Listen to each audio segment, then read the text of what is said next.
Good morning, everybody. We have another great episode in the store for you guys because, of course, in the second ever episode of this First Off channel and this series, we got some news. Some James Harden news. Woj bomb at 2 a.m. My goodness gracious. Woke up instantly. I saw the ESPN notification. And I scrolled down and I was like, James Harden traded. And I'm like, what? But yes, we're obviously going to open with that because that's the biggest news. Quite simply, this is what happened. The Sixers are acquiring Marcus Morris, Nick Batum, Robert Covington, KJ Martin, multiple draft picks, and a pick swap for, and the Clippers get James Harden and PJ Tucker. Right, those picks are 2026 and 2028 first round pick, and 2 second round picks. So they got 4 picks in total, 2 first, 2 seconds, and all those players. And the Clippers got James Harden and PJ Tucker. You know, I mean, how is this not a win for the Clippers? I will say that, right? Yes, you could point to the depth being like, oh, they got rid of Robert Covington, a good defensive guy, Nicholas Batum, they got rid of some depth pieces. I understand that, but at the same time, though, James Harden, Kawhi Leonard, Paul George, Zubats, Russell Westbrook is coming off the bench, right? They still have Terrence Mann, who they're very high on. They still have a lot of those guys there. This is just, if everybody's healthy, this always happens, right? I feel like every time I'm like, oh yeah, this team's not a contender because of health. This team's not a contender because of this and this. They make a trade, and then now they're like, oh, I mean, I can't not put the Clippers at a contending tier anymore. I remember last week when I was like, oh, Clippers, I can't trust them to be a contender. Well, with James Harden, I mean, if one of those guys is hurt, can I really say no to Paul George and James Harden when Paul George basically by himself, and Norman, and respect to Terrence Mann, my apologies, but by him leading the show, got to the Western Conference Finals. Can I say that they can't do that with a James Harden and a Paul George and James Harden and a Kawhi Leonard only with one of those guys out? Well, all 3 of them are healthy at the end of the year. I mean, of course, this just, for the Clippers, this changes a lot. They have a playmaker now, which is like they have a main ball handler that can dish the rock to multiple guys, find Kawhi Leonard easier, find Paul George easier. But guess what? He can also go tween, step back 3. He can do that too. So, I mean, we're getting some teams. We're getting some teams. That's all I'm going to say. If a player does get hurt, am I trusting that team to be a team like the Nuggets? No. I'm not. But at the same time, if nobody gets hurt, this is a team that can definitely win another championship. And that's not outside of the realm of possibility. What does this mean for the 76ers, though? I mean, they immediately increase their depth. I think with this move, they definitely have to make some counter moves because I think they might have. I mean, like with all those players, there's no way that they don't have an overabundance of players. So I think they're going to be cutting some players or maybe even making another trade. I don't think this is necessarily a sign that they're going to tank. I'd be very surprised if they're just like, yeah, we're done. Joel Embiid, bye-bye. Right? I'd be very surprised if that happened. They're going to trust Tyrese Maxey. He's looked good these last 3 games, right? He won He won Eastern Conference Player of the Week. I mean, that's still going to be a big loss for the 76ers. I still don't. I mean, I still feel the same way about them. With Joel Embiid, Tyrese Maxey, I probably would prefer like a team like the Heat, like easily now, right? I don't think that they're contending for a championship personally. I just don't think so. I don't trust Joel Embiid or the 76ers or anybody on that team for that matter right now. I can't trust anybody. So I don't see that happening, right? when it comes to, oh, we're contenders, this is a bad move for the 76ers.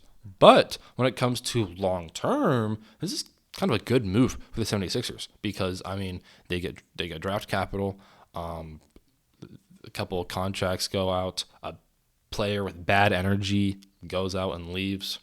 I mean, the 76ers are looking, pretty good draft-wise. The 76ers, like, could they make a run? I mean, I'd be surprised, but I also, can't see it. Joel Embiid, I still do think is a superstar and a top 10 player in the league. So, take that as you will. But the Clippers are definitely championship contenders, right? Kawhi Leonard is a superstar when he plays. Paul George is a top 15 player.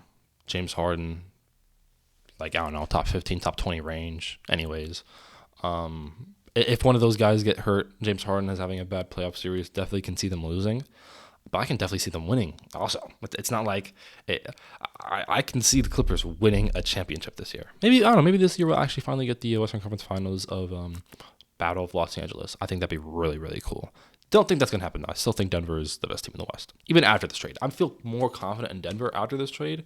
Well, actually, not more confident. I still feel the same way. I think they're favorites in the West. But I do feel more confident about the Clippers being contenders and trusting them to make a deep playoff run, right? Or maybe they fall flat on, maybe they fall flat on their ass and just get blown out in the first round. I don't know. The Clippers, these last couple of years, it wouldn't surprise me if that happened. But yeah, that was big news, big trades. The Clippers are, I would say, they are championship contenders. I would still favor a team like the Nuggets over them, but they are definitely championship contenders, and they can definitely win a ring with this roster and after this move. Feel way more confident in saying that than I ever have in the past. Way more confident. I mean, James Harden's creating offensive opportunities. He got some pick and rolls with Zubac, or maybe even Kawhi Leonard and Paul George. They pop, they still roll or something like that. He projects. There's so many things that you can do with James Harden on the court now, right? This is really, and defensively, I think still they keep their same defensive intensity with Paul George and Kawhi Leonard. So this is a great trade for the Los Angeles Clippers, and they're championship contenders. Moving on to the next topic I had in hand, the original episode I had before the James Harden trade.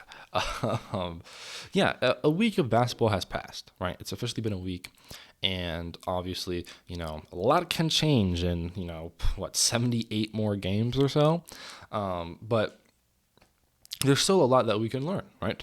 One of those things being the Denver Nuggets are still the favorites in the West, right?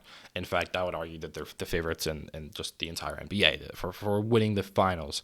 It's not like I can't see other teams winning it. It's just the Denver Nuggets kind of have a grasp on it. But hey, look, the Denver Nuggets, this is what I saw, right? I mean, Jokic obviously playing at such a great performance that he won Player of the Week for the West. He still plays amazing. Jamal Murray still playing great. Off-ball movement is still great. Christian Brown's been playing, has been stepping up in his role. Peyton Watson, the rookie, that guy's been playing good, man. He's been efficient, and although he doesn't get a lot of minutes, he still makes up every single opportunity he has. I'm going to talk about him because I'm not going to be able to talk about him in this new segment that I'm about to bring up later in this episode. But Peyton Watson's been really nice. Of course, they still have Aaron Gordon, Michael Porter Jr., KCP. This team, I trust this team wholeheartedly, right? Unless something drastic happens in the regular season, they are my favorites to win the championship. To win the Western Conference. My apologies. I still feel strongly about my Nuggets Bucks. Whoa. Nuggets Bucks prediction. But the Nuggets, I'm like, yeah, they have a grasp on the entire NBA right now, and it'll be that way until proven otherwise. Let's talk about the Milwaukee Bucks. Damian Lillard and Giannis Antetokounmpo. Man. Damian Lillard looked crazy in that first game, I would say. That was a great game against the 76ers that Damian Lillard had. Giannis Antetokounmpo played a little bit, he didn't play like his usual self, but I would say that he still had multiple great moments, and especially defensively, where he had multiple blocks and covered Joel Embiid pretty well. Joel Embiid still had his. Of course, he's a superstar. That's going to happen. But Giannis Antetokounmpo defended and played against Joel Embiid when the opportunity was given really, really, really well. And I say that's very important. Even though it was just 23 points, and even though, it was still very good, and I like it. Although I want to see a little bit more. I want to see more consistency on that, mid-range jumper. Oh, please, that shot needs to be a little bit more consistent, because he'd be deadly. It'd be deadly if he actually gets that to become more consistent. I felt like he was able to hit that consistently. What I'm talking about is that when he drives into the paint, he does that little spin around and does that little short shot, right? He needs to make that more often. I feel like he did in the couple of years past, but for just whatever reason, it's been a little bit more inconsistent. But no, the duo is gonna be great, right? The game from last night, Giannis Antetokounmpo had over 30 points. He was playing great, He was hitting his shots. He was hitting that spin dunk. That man. Damian Lillard obviously was hitting threes. He was spacing the floor. A great pick and roll guy. I mean, the Bucks is everything that I thought it was going to be, right? If Damian Lillard plays horrible, they're going to lose. That's why they lost against the Atlanta Hawks, because Damian Lillard went 2 for 12, 2 for 14. He barely made anything. That's going to happen if he plays bad. They're going to lose games. So he needs to be more consistent. I think he's going to be consistent, though. Most of the time he is. Yes, some games here and there. Everybody has those games where they don't play good, right? But no, the Milwaukee Bucks looked great, right? I think that they're. Actually, with what the Boston Celtics showed me, I wouldn't say that I'm easy taking them in the East, but I am still taking them in the East as of right now, and nothing's changed. Of course, this is just a weekend, so nothing's going to change. Everybody still has to work out the nooks and crannies of everything that's going on. So, I mean, I don't know. The Boston Celtics looked really, really, really well against last couple of games. But I still feel confident in the Bucks, and I think that in the future we are going to see those games where it's just how do we stop this? I think those games are coming. Although, it kind of already came. But no, I'm talking more about the pick and roll, Giannis and Dame working together. Because right now, the Milwaukee Bucks is kind of a thing where Damian Lillard and Giannis are playing a lot of minutes without each other, right? And of course that makes sense, because if you have a bad second unit, you want a superstar to be coming, go in there to alleviate that. So you would play, Giannis. Of course they're playing together a lot, but you have Giannis playing with the unit, and then Damian Lillard comes in, Giannis comes out playing with that unit. So it's not a horrible difference. You don't want Damian Lillard and Giannis Antetokounmpo put up all these points. They both get out, and then the bench comes in, and then boom, they get whacked by 20 points. You know what I'm saying? So Damian Lillard coming in, that makes sense, right? But they're playing a lot of minutes without each other at sometimes, and I think I wonder how that's going to look, in the playoffs. Right. Obviously, they're probably playing almost the entire time, but it's just it's interesting to me, in the regular season, how much minutes they're not playing together, right? Because I'd think that they'd be playing most of the time together, and we actually get to see their interactions. But really, there's been a lot of times where Damian Lillard's playing with the second unit, or just playing with him by himself as this lone superstar. Then Giannis comes in as the lone superstar. Of course, at the end of games and the beginning of games, they're playing together. But it's just something that I've noticed, and it's something interesting to see regular season wise, right? In the playoffs, we all know what's going to happen. I think that's where we're really going to be wow, is playoff time. Moving on to the Boston Celtics. The Boston Celtics team looks really, really good. Kristaps Porzingis and Jrue Holiday has been looking really nice as additions to this Boston Celtics team. Porzingis has had a second breakout. Really, it really looks like it just fits perfectly for his style of play, joining the Celtics, right? Likes to shoot. He can really just have his own role as the only guy in the paint area, the post area. Jaylen Brown, Jason Tatum is going to be on the outside. 5-out offense, you know what I'm saying? This is perfect for Kristaps Porzingis, right? He doesn't need to be that big man that is defensive, rebounds. Like he kind of needed to be a little bit for the Mavericks. He can play off of Jason Tatum and Jaylen Brown. So like this is the great play for him. I mean, he's hitting his threes. He's defending pretty well actually. He had like a little bit of a defensive breakout for some reason these last 3 games, and they're undefeated right now for good reason. I mean, Derek White is playing well with them. It's a perfect fit for them. Jaylen Brown, if he doesn't turn the ball over, and if he doesn't have a horrible efficient like a horrible inefficient night, the Celtics team looks really well, right? They look better than I thought that they would look, personally, right? To be fair, it is regular season, and you have to wait for that stretch that they always have where, like, everybody is cold, specifically Jason Tatum and Jaylen Brown, where they're just cold, which is why sometimes I'm like, this is going to be a little bit of a hot take, which is why sometimes I'm like, is he really on the same level as Giannis, Jokic, and Luka as a superstar? It's just tough for me to really say that at times when I see him be inconsistent and resort to tween iso ball basketball, right? I mean, that happens at times, and sometimes in the playoffs too, which is why sometimes I think that they lose, right? But he plays at a superstar level, so I'll give him that, right? I'm not gonna hate. I'm not hating. But no, this is genuinely, a very, very, the Kristaps thing has been playing great, right?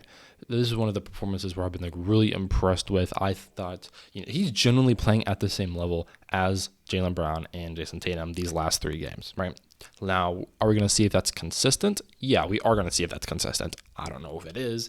We'll see if they face a team, especially with a great defense, or the Bucks, which obviously is going to be a great game or a great game. So far, this team looks really, really well. Very excited to see them moving on. I think that the Eastern Conference Finals is low-key destined to be the Milwaukee Bucks and the Boston Celtics, and I'm praying to the basketball gods that it is this, because I mean, this matchup is perfect, right? Yes, Giannis, yes, their lineup is big, but they're kind of missing that like anchor on defense, really, like Robert Williams was. So like facing Giannis is going to be hard. Damian Lillard facing up with Jrue Holiday, who has locked him up in the playoffs before when Jrue Holiday was with the Pelicans. I mean, that's going to be a matchup just in of itself. The matchup is going to be fun, right? Because there's a whole matchup here, but there's a great coverage against one of the superstars. And if you're able to stop one of the superstars, can you really stop this team? I mean, can you just really let Giannis do his thing? You know what I'm saying? Like, I don't know. This is going to be a great matchup if it happens in the playoffs, and we're all praying that it does. But the Celtics look great. The Milwaukee Bucks look great. Both of these teams look great, promising for the future and for the playoffs. Another team that I want to talk about that has looked great these last 3 games, but has had some question marks, especially regarding a specific player, the Los Angeles Lakers, right?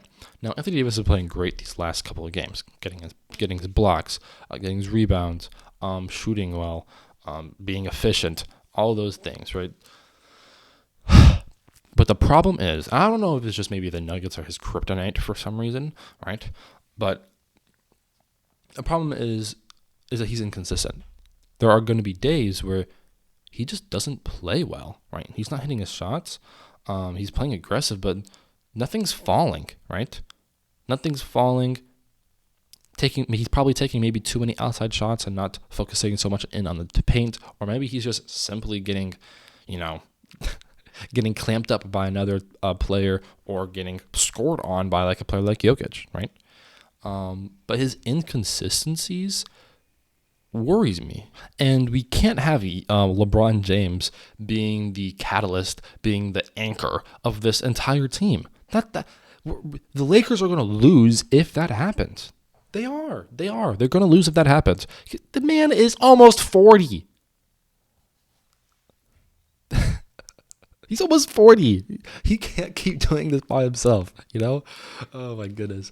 But no, like, Anthony Davis, he needs to play way more consistently. And obviously, right now, he's been playing 3 out of 4 games. He's played great. So, right, that's consistent. But still, I want to see it for an entire season. I want to see it for the playoffs. That is what I want to see.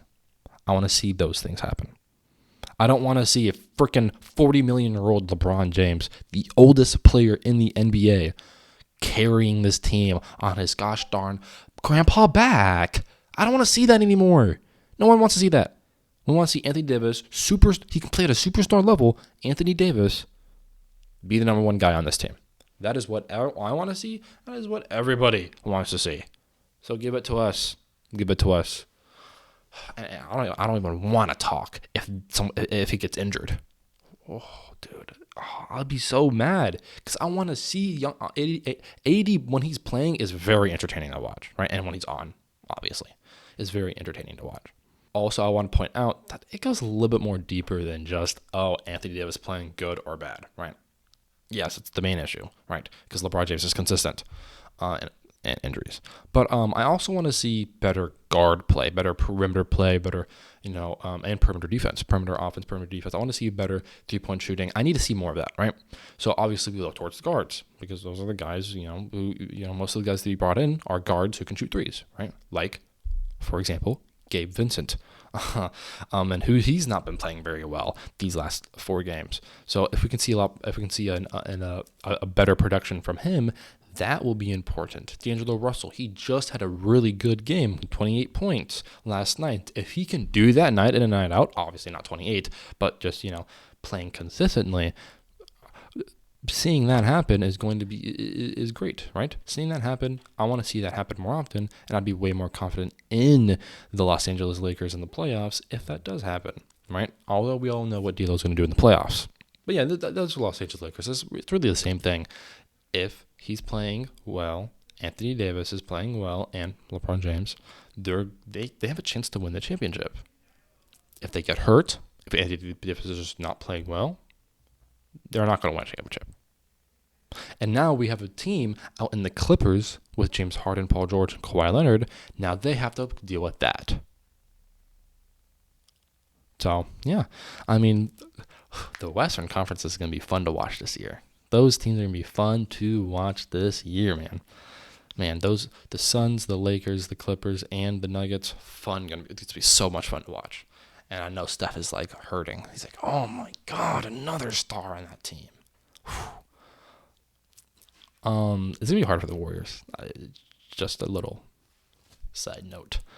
But now I want guys to go into the first ever iteration of the Rookie Report. Welcome to the first segment of the Rookie Report. I want to do this every week, obviously, because I want to give a shout out to the rookies. I love talking about rookies. I love talking about draft prospects. You'll see videos, not segments, but videos talking about draft prospects for the 2024 NBA draft. Just heads up. But yeah, no, I want to talk about the rookies, though, very, very specifically. And we got to talk about the most hyped up one first, Victor Wembanyama. Wembanyama has had a good couple of games. Of course, they're not great or anything. They're not like the chosen one kind of games. But let's be completely honest.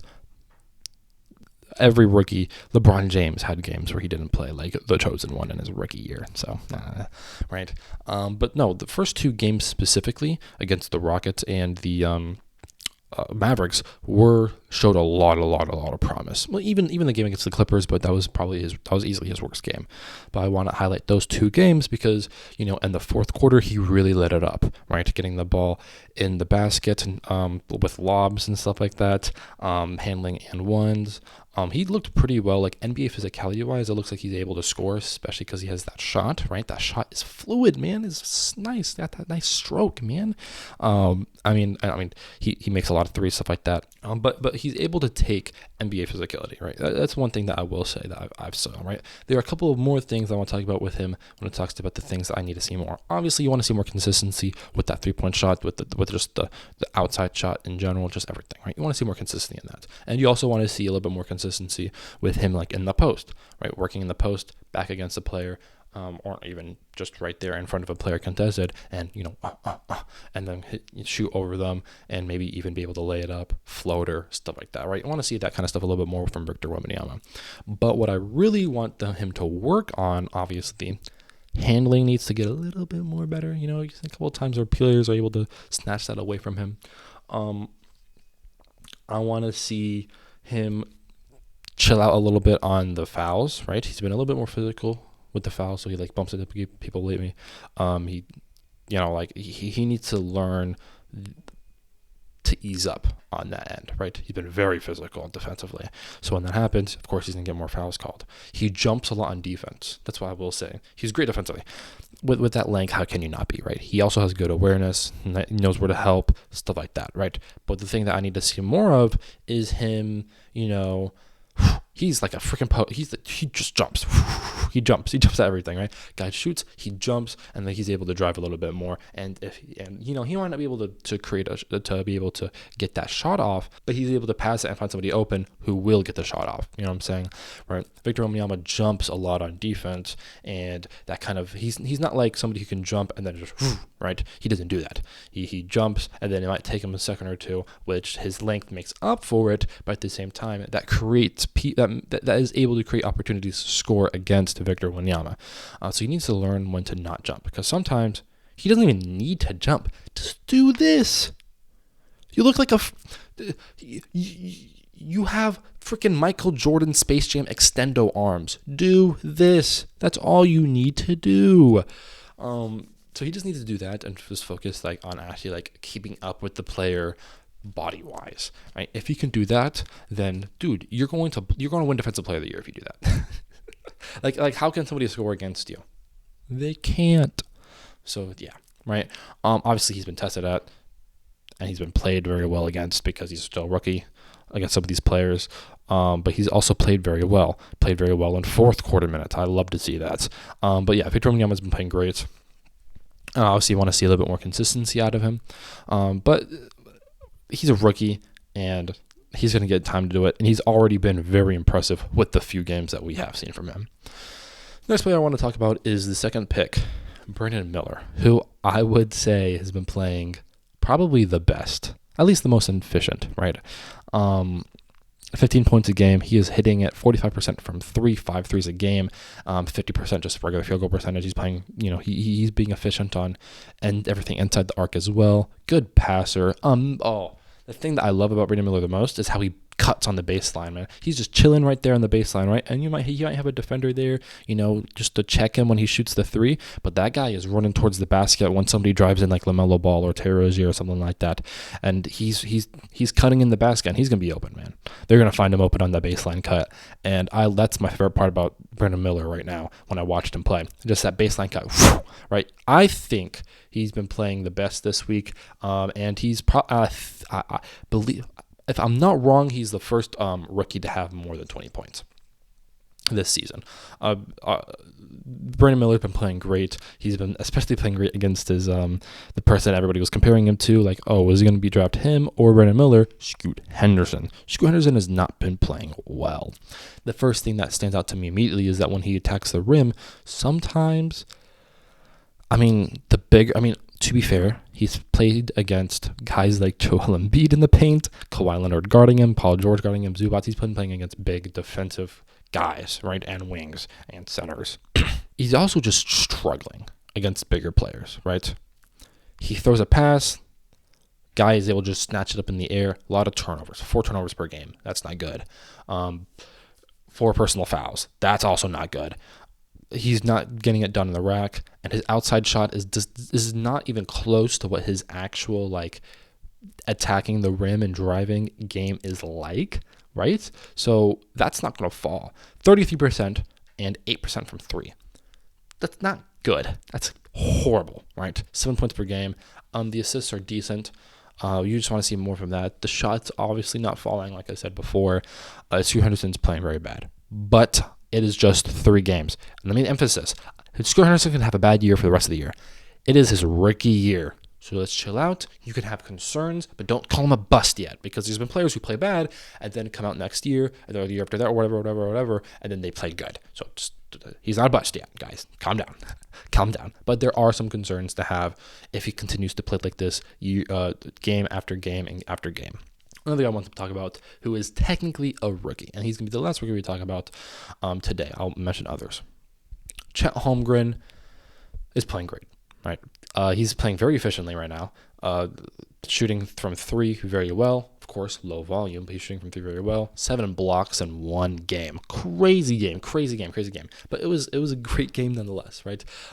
He attacks the rim very well. He has a nice shot. You can see it's a little bit more along the way than a guy like Victor Wembanyama. To be fair, though, Chet Holmgren, I would like to say, is a year into the NBA compared to, of course, the 19-year-old Victor Wembanyama, right? So give it time. But no, Victor Wembanyama's been, Chet Holmgren's been playing great. He's impacting that team well. The Thunder, as a whole, looks very well. Chet Holmgren even led the team once. My apologies. Chet Holmgren had a 20-point game easily. My apologies. But no, Chet Holmgren's playing really well. He can definitely win Rookie of the Year if it continues to play like this. But I think it really could be a 3-man race between Brandon Miller, Chet Holmgren, and Victor Wembanyama. Don't think Brandon Miller will win it because nobody's covering him really. He's playing really well, but nobody's talking about this man. But no, Chet Holmgren is playing really well. He's going to impact that team just in general in winning, even if he doesn't win Rookie of the Year. But Chet Holmgren's playing really well, and I would argue that he's been the second best rookie so far through these three games. But I would like to say all these rookies have looked promising, right? I have failed to mention guys like Asar Thompson, who, yes, hasn't been playing well scoring-wise, been very inefficient, but he's been getting those boards. 10 rebounds per game by Asar Thompson. Beautiful. And, of course, he gets those assists also, and he's playing great defensively. So shout out to Asar Thompson. We have guys like that, of course. Kason Wallace is playing really well. And we have a few other guys I'm forgetting off the top of my head. But, yeah, there are a lot of rookies that are playing well and playing impactful minutes. But, of course, we want to see, these are the rookies that I mentioned are the rookies that are playing the best right now, right? Those are the best, playing 29 minutes per game, playing a lot of minutes, has the most impact on their team, and is bringing the most right now as we speak. Every week, I want to say a rookie of the week, right? I know the NBA does it or whatever, but I want my own rookie of the week, right? The rookie of the week. Brandon Miller. I'm going to go with Brandon Miller, right? The man has been playing very well. I think he complements his team beautifully. So does Chet Holmgren. But when just the performances I've seen from him, the baseline cut is amazing. I love it. I'm going to be talking about that all year probably in the rookie report. And this is just beautiful. He's done 22-point game. He's helped this team win. He's shooting the three very well at high volume also. He's a very good playmaker in general. High above the rim dunker.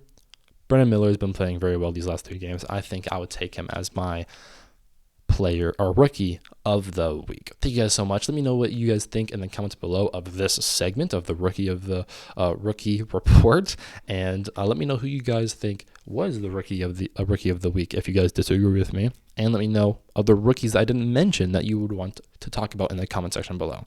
Other than that, have a great Halloween, guys. Have a great Halloween. I'm gonna be Bugs Bunny. I actually already was. I went to a Halloween party this past weekend. I was Bugs Bunny with my girlfriend. Who was Lola Bunny? Yeah, I know. So let me know what you guys are doing for Halloween. And have a great day, guys. Hit that like, hit that subscribe. I'll see you guys next Sunday morning.